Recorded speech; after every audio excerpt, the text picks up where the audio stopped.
Godzilla vs. Hedorah was definitely different than anything else Godzilla related before that, and I would argue even after. I mean, Godzilla vs. Hedorah, one of the most experimental Godzilla movies out there, and partially why I love it so much. I mean, it's just a fun little piece, especially if you know the behind the scenes stuff and how like they didn't have money for a second crew, so the special effects crew became the main crew, and so on and so forth, and how the budget kept getting slashed and the time kept getting slashed, which is partially why the animated sequences were added in there as a bit of filler, where there were supposed to be dialogue scenes, but they didn't have the money to shoot the said dialogue scenes, and so on and so forth. So it definitely makes me appreciate the movie, and maybe that is a flaw of me, because if I know the making of the movie, it tends to affect my judgment, my final judgment of the movie, and it can even help me enjoy the movie in areas where I really shouldn't. And maybe that's partially my problem with Godzilla vs. Hedorah, because I really do love that movie. I think it's a great film. I really like it. Even the fucking music, and again, I've done a podcast on this as well. The music score, Richiro Manabe, new to the Godzilla franchise, definitely created a different score than you would have heard with Masaru Sato or especially Akira Ifukube.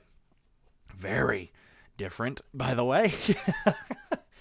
And of course, a lot of that had to go with the fact that they had no money. They didn't have the money to really hire an orchestra, so Richiro Manabe went with his synths and so on and so forth. And definitely interesting. Definitely interesting to really look at. And I think that ultimately made Godzilla vs. Hedorah one of the reasons why I like it. It's just so different from everything else, not just in the Showa era, but also Godzilla. It's just so different. And yeah, I think his Richiro Manabe's theme to Godzilla, you know, those blaring trumpets and so on and so forth, definitely embodies superhero Godzilla more than anything else. So definitely something that it really makes me stand out with it.